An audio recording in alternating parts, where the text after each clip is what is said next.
Hello student, स्वागत है आपका एक बार फिर से हमारे नए यूट्यूब चैनल एनसीईआरटी मैथ वाला पर। तो हम कक्षा 10वीं की गणित पढ़ रहे थे, जिसमें कि हमने कुछ एग्जाम्पल और एक्सरसाइज 1.1 के कुछ क्वेश्चन देख लिए थे। तो देखिए, आज हम प्रश्नावली 1.1 का प्रश्न क्रमांक 1 का दूसरा और तीसरा क्वेश्चन करेंगे। पहला और एक एग्जाम्पल अपन ने इससे पहले वाले वीडियो में सीख लिया था। ठीक है स्टूडेंट, और इसके बाद जो हमारा तीसरा क्वेश्चन होगा, प्रश्न क्रमांक दूसरा होगा, उसको हम थोड़ा यानी जो एग्जाम्पल है उसको करने के बाद ये प्रश्न क्रमांक दूसरा करेंगे। मोस्ट इंपोर्टेंट क्वेश्चन चल रहा है स्टूडेंट ये, यानी मान के चलिए कि एक प्रश्न वार्षिक परीक्षा में आता ही आता है। ठीक है, तो चलिए हम इस सवाल को देखते हैं। हमने देख लिया था यूक्लिड विभाजन विधि से करना है। इसको किस विधि से करना है स्टूडेंट? यूक्लिड विभाजन। और एक पूछा जाएगा अभाज्य गुणनखंड, तो वो हम बाद में देखेंगे। आइए पहले अभी देखते हैं क्या कि यूक्लिड विभाजन से, तो इसको हम करेंगे सॉल्व, यानी कि 196 और 38,220। तो हमें क्या देखना है यहाँ पे बच्चों? यहाँ पे हमें देखना कि इसमें कौन सी बड़ी संख्या है। ठीक है, कौन सी बड़ी संख्या, क्योंकि अपन क्या कर रहे हैं यूक्लिड विभाजन में, मतलब कि भाज्य जो होता है, भाज्य और भाजक, और यहाँ पे क्या आया था हमारा भागफल, और यहाँ क्या आ रहा था बच्चों शेषफल। तो इसके अकॉर्डिंग जमाना है। तो अपन सबसे पहले इसमें बिल्कुल इजी है, 3 स्टेप में सवाल आ जाता है। ठीक है, तो देखिए इसको हम देखेंगे। यहाँ सबसे पहले यहाँ देखिए 38,220 बड़ी है किससे? 196 से, मतलब 38,220 बड़ा है 196 से। ठीक है, बस यही पता करना है, देखना बस हमें कोई कौन सा बड़ा है। तो यहाँ पे ये बड़ी है, तो ठीक है, इसलिए क्या हो जाएगा, इसलिए ए हमारी बड़ी संख्या आ जाएगी, यानी कि ए बराबर 38,220 और बी बराबर 196। तब हम लगा देंगे स्टूडेंट क्या, यूक्लिड विभाजन प्रमेय या यूक्लिड विभाजन एल्गोरिथम। ठीक है, एल्गोरिथम। देखिए, एल्गोरिथम और विभाजन प्रमेयिका में हमने अंतर देख लिया था इससे पहले वाले वीडियो में। ठीक है, एल्गोरिथम मतलब उस किसी भी काम को करने का तरीका, कितने स्टेप यूज कर रहे हैं आप। ठीक है, तो यहाँ पे अपन देखते हैं इसको इस विधि से। क्या थी यूक्लिड विभाजन प्रमेयिका? ए बराबर बी क्यू धन आर, जहां आर डज नॉट इक्वल 0, मतलब कह सकते हैं कि आर का मान 0 नहीं है। ठीक है, तो चलिए यहाँ पर अपन देखते हैं। सबसे पहले बड़ी संख्या कौन सी हमारी? 38,220। तो चलिए यहाँ पर रख लेते हैं। पहले आएगा हमारा 38, मतलब क्या है, ये स्टेप है, फर्स्ट स्टेप, यानी कि फर्स्ट स्टेप हो जाएगा हमारा ये फर्स्ट। ठीक है, कितना है, कितनी हमारी संख्या? 38,220, 38,220। फिर बी क्या था हमारे पास? 196। तो आइए 196 रखते हैं। अब हमें निकालना है स्टूडेंट इसमें क्या, क्यू।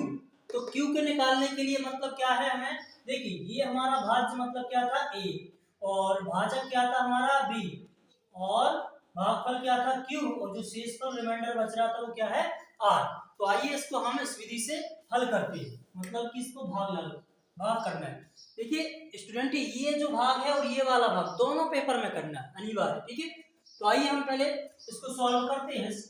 यानी 38,220 में भाग लगाएंगे किससे? 196 से, 196 से। देखिए बहुत बड़ी संख्या है ये। इसको हम सबसे पहले देखिए 196 लगभग किसके पास है? 200 के पास। ठीक है, और ये यहाँ पर 3 डिजिट देखें अगर हम, तो ये कितनी है? 382। अगर सपोज करिए 200 का डबल करोगे आप तो कितना हो जाएगा? 400। और यहाँ पर कितना है? 382, जो कि क्या है 400 से कम है। मतलब ये है कि हम 200 का 196 का 2 बार पहाड़ा नहीं ले सकते। ठीक है, कितनी बार लेना पड़ेगा हमें? एक बार। चलिए तो एक बार लेते हैं 196, इसको माइनस कर देंगे। ठीक है, 12 एक यहाँ से हासिल में लेंगे, 12 में से 6 जाएंगे 6, और एक इधर 7 बचा था, 7 में से, अब 7 में से 9 नहीं घट रहा है, तो अपन क्या करेंगे, एक इधर से प्लस ले लेंगे। तो यहाँ पे 17 में से 9 जाएंगे तो बचेंगे 8, और यहाँ पे 2 में से 1 जाएगा तो बचेगा 1। ठीक है, ये छोटी संख्या है, तो अभी इसमें 196 का भाग नहीं जाएगा, तो चलिए इधर से को नीचे बुलाते, तो 2 आ गया नीचे, ठीक है। तो अभी हो गया 1862, ठीक है। अब हमें देखना है कि भैया ये 200 के समथिंग है और ये कितना है 1800, तो 200 में कै का गुणा करें कि 1800 के पास पहुंच जाए।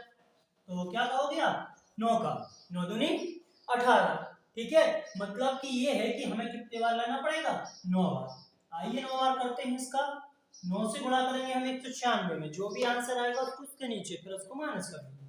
9 56, हाथ में आ जाएंगी 5 और 9 9 81 और 5 86 की 6, हाथ में 8 और 9 एकम 9 और 8 17, कितना हो जाएगा स्टूडेंट 17। इसको कर देंगे हम माइनस, 12 में से 4 जाएंगे बचेंगे 8 और यहाँ पे 5 में से 6 गए तो बचे कितना स्टूडेंट, यानी 5, यानी इधर एक हाथ में रहेंगे 15 में से 6 जाएंगे बचेंगे 9 और इधर 7 में से 7 38, ये भी 38। अब उतार लीजिए अगली संख्या, यानी कि कितनी 0, ठीक है। अब देखिए कि हमारे पास ये 200 के समथिंग है और ये कितना है 900, ठीक है। 900 से थोड़ा ज्यादा है, तो इसका कितना ले सकते हैं कि 800 आ जाए। चलिए 800 मान के चलते हैं अपन, तो 200 का 4 बार करोगे तो थोड़ा कम आएगा, इसलिए काम करते हैं अपन 5 बार ही लेते हैं। 5 छक्के 30 और 5 45 और जो हाथ में 3 आई थी 45 और 3 48, हाथ में 4, 5 एकम 5 और 4 9। आइए इसको माइनस करते हैं, तो देखिए यहाँ पर रिमाइंडर है जो हमारा आर कितना आ गया 0, अरे एक ही बार में 0 आ गया, मतलब 196 का पहाड़ा कितने बार गया 195 बार। तो यहाँ पे क्यू आ गया 195 और रिमाइंडर यानी कि आर क्या बचा हमारे पास 0, ठीक है। तो 0 बच गया है, बस 0 ही तो हमें लाना पड़ता है। तो यहाँ पे देखिए फर्स्ट स्टेप में, एक ही स्टेप में हमारा एचसीएफ आ गया इस सवाल में, इसमें थोड़े से स्टेप ज्यादा होंगे। इससे पहले हमने जो पहला सवाल किया था उसमें लगभग 5-6 स्टेप थे, ठीक है। तो इसमें देखिए हमारा R0 आ गया, इसलिए ये एचसीएफ होगा। तो हम कह देंगे नीचे अतः 38,220 एवं 196 का एचसीएफ कौन लाया 0, यह 196, इसका पहाड़ा पड़ने से हमको 0 मिला था, इसलिए क्या हो जाएगा इसका एचसीएफ हो जाएगा 196 होगा, ठीक है। आई होप स्टूडेंट ये क्वेश्चन आपको समझ में आया होगा और इसी तरह हमको करना है सेम इसका थर्ड क्वेश्चन, जो कि हम इसके बाद इसी वीडियो में देखते हैं, ठीक है।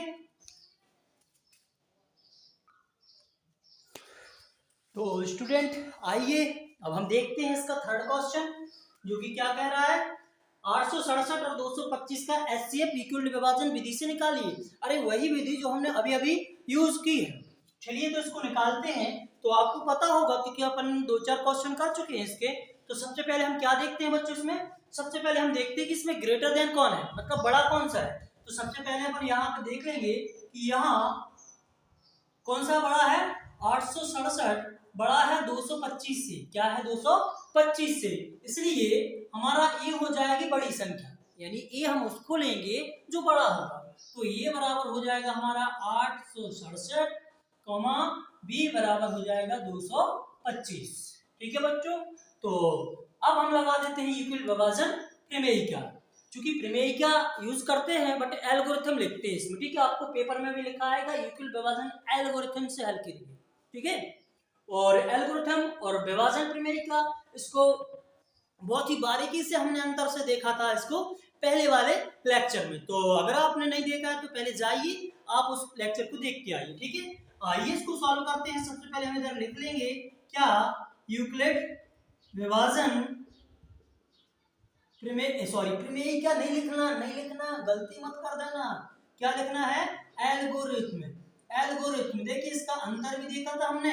एल्गोरिथम क्या था, किसी भी काम को करने का तरीका, कितने स्टेप, हमने उसे एग्जाम देखा, हमने उसमें क्या बनाई थी, चाय बनाई थी। चाय बनाने को कितने स्टेप यूज किए थे, वही एल्गोरिथम था, वह क्या था एल्गोरिथम, ठीक है। तो आप उस वीडियो को देख लीजिए, 100% समझ में आ जाएगा। चलिए इसको हम लगाते हैं। तो क्या था इक्वल विभाजन प्रमेय क्या, a बराबर b क्यू धन r, और जहां r का मान 0 नहीं होना चाहिए, अभी यानी हम इसको तब तक भाग देंगे जब तक r का मान 0 ना आ जाता है। आइए तो a का मान रखते हैं सबसे पहले। a कितना है हमारे पास 867, b कितना है 225। अब देखिए हमको q निकालने जाना है। q मतलब कि भागफल। तो भागफल निकालने के लिए हमें बड़ी संख्या में छोटी का भाग लगाना पड़ेगा। तो देखिए इस स्टेप को हमको यूज करना है और ये लिखना भी है। क्या करना है बच्चों, इसको हमें देखिए बोर्ड परीक्षा में इसको भी लिखना है और इसको भी लिखना है। यहाँ पे आप मार्जिन खींच लीजिए और उस साइड कर दीजिए। कुछ लोग क्या करवाते हैं, इसको रफ वर्क बोल देते हैं, लेकिन वो रफ नहीं है, हमको लिखना है। तो देखिए सबसे पहले हम क्या करते हैं, 867 में भाग लगाते हैं स्टूडेंट 225 का। तो थोड़ा सा अपन को सोचना है कि ये 800 है और ये हमारे पास 200 है, तो कितने बार पहाड़ा जा सकता है स्टूडेंट, 4 बार। 2 चौके 8। तो देखिए अगर हम 8 का भी 4 का करेंगे तो कितना हो जाएगा, 25 चौके 100 और 8 900 हो जाएगा, जो ज्यादा है। तो हमें कितनी बार लेना पड़ेगा स्टूडेंट, 3 बार। चलिए 3 5 15 की 5, हाथ में आ गई अपने पास 1 और 3 दूनी 6 और 1 7, 3 दूनी 6। इसको कर लेते हैं माइनस। तो माइनस करने गए तो 7 में से 5 गए 2 और 6 में से 7 गए, 16 में से 7 गए बच्चों, तो कितना बचा 9 और इधर 7 में से 6 गया तो बचा 1। ओके 192। तो ये देखिए भागफल कितना आ गया हमारे पास 3। तो इधर भागफल के स्थान पे हम कितना रखेंगे बच्चों, 3। इधर रख देंगे हम कितना, 3। तो देखिए यानी क्या मिल गया हमको, क्यू ये मिल गया 3, यानी 3 बार हमारा पूरा पूरा भाग चला गया। इसका मतलब ये है कि हम 867 को इस तरीके से लिख सकते हैं। कैसा, 867 बराबर 225 गुणा 3 और प्लस जो शेषफल रह गया, कितना रह गया 192, 192। क्या r का मान 0 आया, आप कहोगे अभी नहीं आया। अगर नहीं आया तो हमको स्टेप आगे करना है, ठीक है। तो ये फर्स्ट स्टेप था हमारा, स्टेप्स नंबर 1। आइए हम दूसरे स्टेप करते हैं। तो ये जो था, अब हम इसको इसमें भाग देंगे, 225 में जो रिमाइंडर आया था उससे भाग लगाएंगे। अब थोड़ा सोचिए, 225 से 192, 225 225 192, मतलब इधर 200 इधर 225। अगर आप 192 का डबल करोगे तो ज्यादा हो जाएगा बच्चों, ध्यान से देखना। तो इसको कितने बार लेंगे हम, एक बार। तो 192 का एक बार गुणा करेंगे तो ज्यों का तो 192 ही आएगा, सॉरी। तो इसको कर लेते हैं माइनस। तो 5 में से 2 गए बचे 3, 12 में से 9 गए तो बचे 3 और इधर 1 में से गया तो 0, ठीक है। तो कितने बार गया 192 का, एक बार। तो अब सेकंड स्टेप हो जाएगा हमारा। देखिए इसका मतलब हम 225 को क्या लिख सकते हैं, 225 को लिख सकते हैं हम 192 गुणा 1 और शेषफल कितना बच्चों 33। और अभी भी r का मान 0 नहीं आया है। तो ये हमारा सेकंड स्टेप हो गया। ये कौन सा स्टेप हो गया बच्चों, ये हमारा दूसरा स्टेप हो गया। आइए हम तीसरा देखते हैं। अब 33 से हम लगाएंगे 192 में, तो ये 30 है और ये 18 है। तो लगभग लगभग कितने बार जाना चाहिए स्टूडेंट, 6 बार। चलिए देखते हैं 6 बार। जैसे कि 6 18, 6 18 1 19। अरे ये तो ज्यादा हो गया, तो अपन कितने बार लेंगे, देखिए 192 198 ज्यादा हो गया, तो 5 बार लेना पड़ेगा। 5 5 3 15, 5 3 15 और 1 16। कर दीजिए माइनस, 12 में से 5 गए 7, 8 में से 6 गए बचे 2 और ये cos, रिमाइंडर कितना बच गया 27। तो आइए सेकंड थर्ड स्टेप हो जाएगा हमारा। क्या हो जाएगा, यानी कि हम 192 को क्या लिख सकते हैं, 192 में भाग लगाया हमने 33 का, कितने बार गया 5 बार और शेषफल कितना बचा बच्चों 27।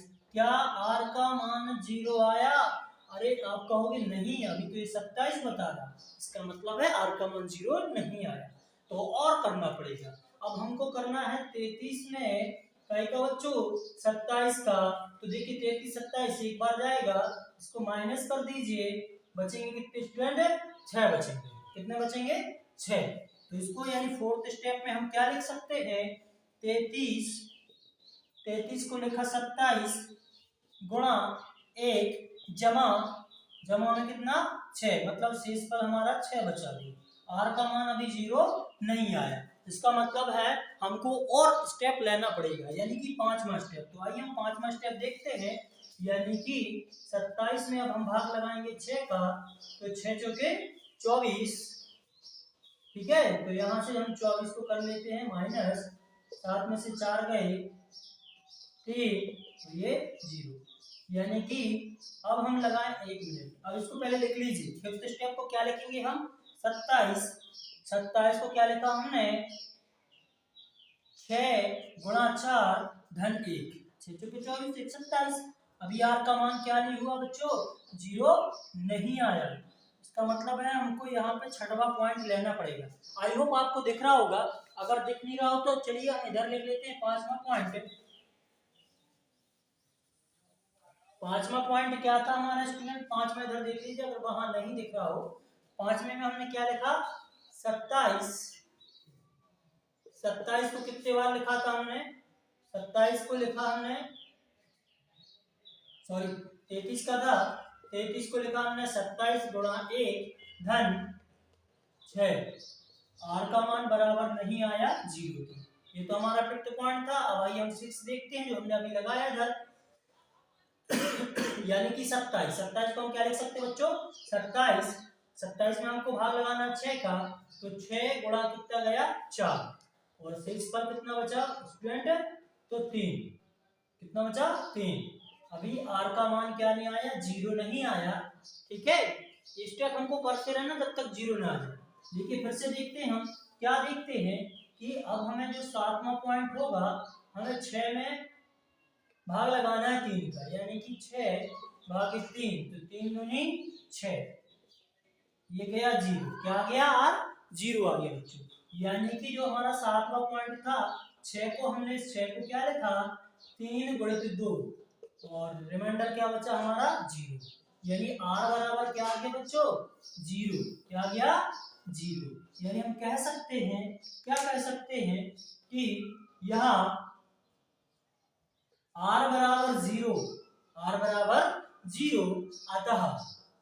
अतः किस किस का स्टूडेंट है 867 और 225 का HCF कितना होगा स्टूडेंट, अरे कौन लाया 0, यानी कि 3 लाया, तो HCF कितना होगा 3 होगा, ठीक है।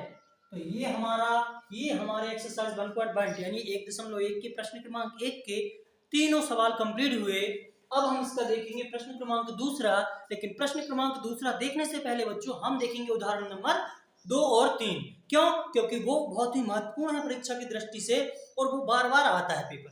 अगर आप उदाहरण नंबर 2 और 3 देखेंगे तो आपसे एक्सरसाइज यानी प्रश्नावली का प्रश्न क्रमांक दूसरा बन जाएगा। चलिए बच्चों, तो अगले वीडियो में हम देखेंगे उदाहरण नंबर 2 और 3, फिर इसके बाद करेंगे प्रश्नावली। तो समझ में आया होगा, ठीक है। अगर समझ में आया तो आपका दायित्व बनता है वीडियो को लाइक कर दीजिए और अपने दोस्तों के साथ शेयर भी कर दीजिए, ठीक है। और ये चूंकि पता है आपको कि चैनल नया है, तो आपका दायित्व है, आपका परिवार है, आपको अपनी फैमिली को बढ़ाना है, ठीक है। चलिए तो मिलते हैं नेक्स्ट वीडियो में, बाय बाय, टेक केयर।